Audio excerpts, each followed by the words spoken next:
오늘 우리에게 주신 하나님의 말씀은 마태복음 10장 34절에서 11장 1절입니다. 내가 세상에 화평을 주러 온 줄로 생각하지 말라. 화평이 아니요 검을 주러 왔노라. 내가 온 것은 사람이 그 아버지와 딸이 어머니와 며느리가 시어머니와 불화하게 하려 함이니 사람의 원수가 자기 집안 식구리라. 아버지나 어머니를 나보다 더 사랑하는 자는 내게 합당하지 아니하고 아들이나 딸을 나보다 더 사랑하는 자도 내게 합당하지 아니하며 또 자기 십자가를 지고 나를 따르지 않는 자도 내게 합당하지 아니하니라. 자기 목숨을 얻는 자는 잃을 것이요 나를 위하여 자기 목숨을 잃는 자는 얻으리라. 너희를 영접하는 자는 나를 영접하는 것이요 나를 영접하는 자는 나를 보내신 이를 영접하는 것이니라. 선지자의 이름으로 선지자를 영접하는 자는 선지자의 상을 받을 것이요 의인의 이름으로 의인을 영접하는 자는 의인의 상을 받을 것이요 또 누구든지 제자의 이름으로 이 작은 자 중 하나에게 냉수 한 그릇이라도 주는 자는 내가 진실로 너희에게 이르노니 그 사람이 결단코 상을 잃지 아니하리라 하시니라. 예수께서 12 제자에게 명하시기를 마치시고 이에 그들의 여러 동네에서 가르치시며 전도하시려고 거기를 떠나가시니라. 아멘. 우선순위라는 것이 있습니다. 어떤 일을 할 때 우선적으로 선택하는 가치이죠. 그래서 사람이 무엇을 우선순위로 삼느냐를 보면 그가 어떤 가치관을 추구하는지를 알 수 있습니다. 오늘 본문은 이 우선순위에 대한 말씀입니다. 주님이 제자들에게 무엇을 우선순위로 삼아야 할지를 말씀하신 장면이지요. 주님이 말씀하신 우선순위는 주님 자체입니다. 무엇보다 주님을 우선 선택하고 주님의 뜻을 우선 추구하라는 것이죠. 그런데 이때 사용하신 표현이 아주 무섭습니다. 본문 34절에서는 나는 세상의 화평이 아니라 검을 주러 왔다고 하시고 35절에서는 나는 가족들이 서로 불화하게 하려고 왔다고 하십니다. 우리는 주님을 평화의 왕이라고 믿는데 이것만 보면 주님은 평화의 왕이 아니라 불화의 왕이신 것 같습니다. 하지만 여러분, 그렇지 않습니다. 우리 주님은 분명히 평화의 왕이십니다. 단, 이때의 평화는 하나님의 나라 안에서의 평화입니다. 주님은 왕이신 하나님과 백성인 우리의 관계를 화평케 하시고 또 백성인 우리의 관계를 서로 화평케 하시는 평화의 왕이시지요. 그러면 하나님의 나라 밖으로는 어떨까요? 한 나라가 평화를 유지하려면 굳건한 안보가 기본입니다. 안보가 없이는 평화가 없지요. 하나님의 나라도 평화를 위한 안보가 필요합니다. 그래서 주님은 세상을 향하여 검을 드십니다. 하나님 나라의 평화를 위해서 세상 나라를 향하여 불화의 검을 드시는 것이죠. 사랑하는 여러분, 우리는 세상 속에 존재하지만 세상이 아니라 하나님 나라에 속한 존재입니다. 그래서 필연적으로 세상과의 충돌이 일어납니다. 세상과 우리는 추구하는 우선순위가 전혀 다르기 때문이지요. 이 우선순위의 충돌은 마귀의 시험으로 일어납니다. 공중의 권세를 잡은 마귀가 세상의 시류를 조장해서 우리가 주님 외에 다른 것을 우선순위로 삼게 만드는 것이죠. 그때 마귀가 쓰는 강력한 무기는 바로 우리가 사랑하는 것들입니다. 대표적인 것이 주님이 말씀하신 가족입니다. 사랑하는 가족이 나에게 주님 외에 다른 것을 우선순위로 선택하게 요구하는 것이죠. 예수가 밥 먹여주냐? 그러다가 뭐 먹고 살래? 강하게 요구하기도 하고, 그래, 종교를 갖는 것도 좋지. 근데 뭐든지 적당하게 좋다. 은근히 요구하기도 합니다. 사랑하는 가족에게 그런 말을 들을 때 우리는 마음이 흔들리지요. 하지만 여러분, 그럴 때 주님은 우리가 흔들리지 않기를 원하십니다. 그럼에도 불구하고 주님을 먼저 선택하고 주님의 뜻을 먼저 추구하기를 바라시지요. 그래서 주님은 불화의 검을 드십니다. 그러니 여러분, 우리도 하나님 나라의 평화를 위하여 세상과의 불화를 두려워하지 말아야 합니다. 마귀는 오늘도 우리를 시험합니다.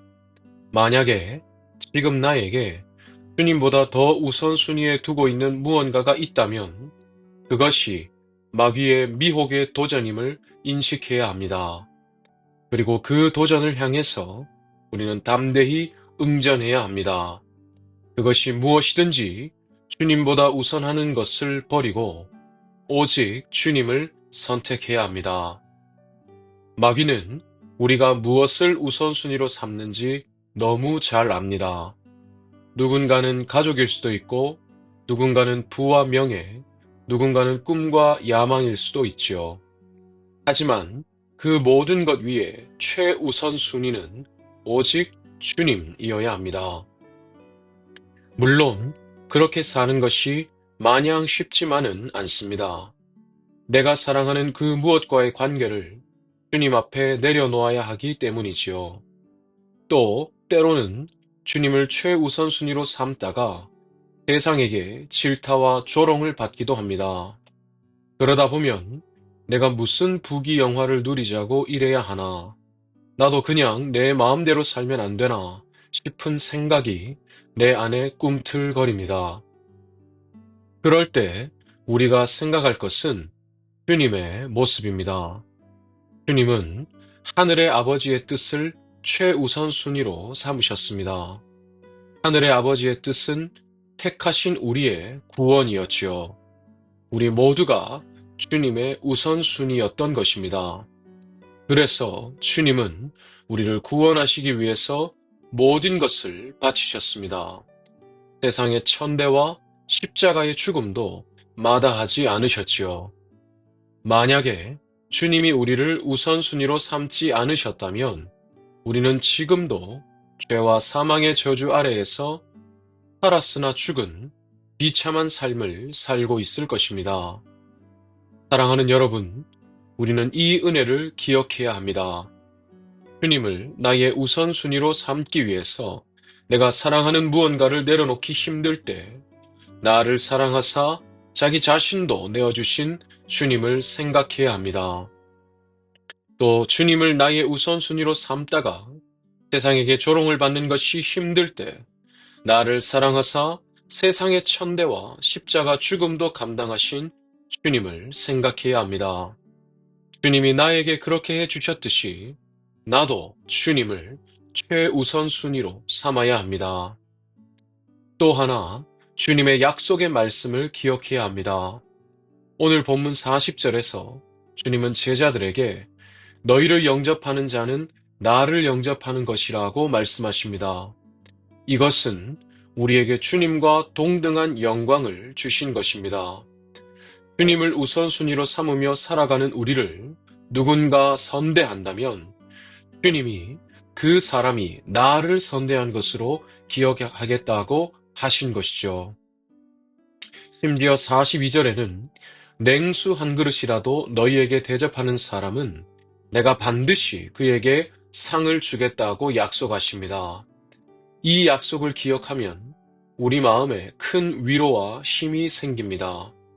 우리가 주님을 우선순위로 삼고 주님의 뜻을 추구할 때 그런 우리를 주님이 다 보시고 다 기억하여 주신다는 뜻이고 또 우리를 선대하는 사람들까지도 모두 보상하여 주신다는 뜻이기 때문이지요. 말씀을 맺겠습니다. 사랑하는 여러분, 우리는 세상 나라가 아니라 하나님 나라에 속한 존재들입니다.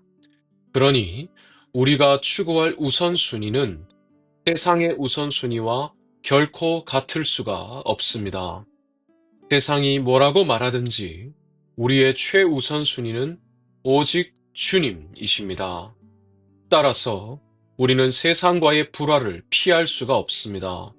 또 세상이 우리를 이해하지 못하는 것도 당연합니다. 그러니 세상과의 불화와 또 세상의 불이해와 만나도 우리는 당황하지 말고 도리어 담대하게 더욱 주님을 선택해야 합니다. 우리의 그런 모습을 주님은 반드시 기억하십니다. 또 그런 우리를 선대하는 사람들도 주님은 반드시 기억하십니다. 이 약속을 기억하면서 세상 속에서도 우리의 우선순위를 담대히 살아낼 수 있기를 진심으로 소망합니다. 마지막으로 한 가지만 더 생각한다면 오늘 주님이 가족의 예를 드셨습니다. 사랑하는 가족이라도 소속이 다르고 우선순위가 다르면 불화의 이유가 될 수 있지요. 우리 서문의 모든 가정들은 가정 안에 불화가 아니라 평화가 임하기를 진심으로 축복합니다. 그러기 위해서는 가정의 모든 세대가 하나의 우선순위를 추구해야 합니다. 조부모 세대, 부모 세대, 자녀 세대가 다 함께 하나 되어서 오직 주님을 최우선순위로 고백해야 합니다. 서문의 모든 가정이 그렇게 되기를 바라는 마음으로 오늘 저녁 수요 예배 때부터 가정 세움 학교를 시작합니다. 서문의 모든 가정들이 오직 주님을 가정의 주인으로 고백하고 또 오직 주님의 뜻을 우선순위로 추구하게 되기를 진심으로 축복합니다. 그래서 서문의 모든 가정들이 주님 다시 오실 그날까지 대대손손 주님께 쓰임받고 또 주님께 영광을 돌리는 믿음의 명문 가문들이 되기를 진심으로 축복합니다.